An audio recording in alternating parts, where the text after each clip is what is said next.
Dear audience, আসসালামু আলাইকুম। এখন উইন্টার, প্রচণ্ড ঠান্ডা আজ বাংলাদেশে, বিশেষ করে উত্তরাঞ্চলে রংপুরে অনেক ঠান্ডা।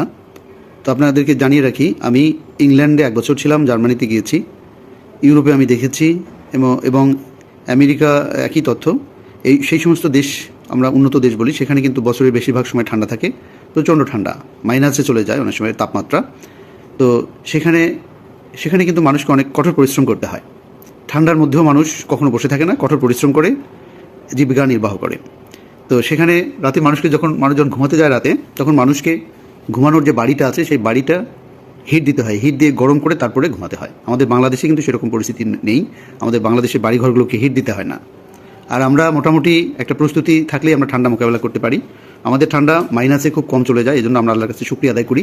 আপনাদেরকে অনুরোধ করি, আমাদের বাংলাদেশ একটা আল্লাহ তাআলার বিশেষ নিয়ামত। তো আপনারা পরিবার পরিচালনার যে ব্যয় আছে সেই বাজেট থেকে কিছু অর্থ আলাদা করে পরিবারের সকলের জন্য উষ্ণ কাপড় চোপড় কিনে ঠান্ডা মোকাবেলা করুন। দেখবেন যে বাংলাদেশের ঠান্ডা কিছুই না। আর যে পরিস্থিতি আসুক না কেন, আমাদের পরিশ্রম করতে হবে।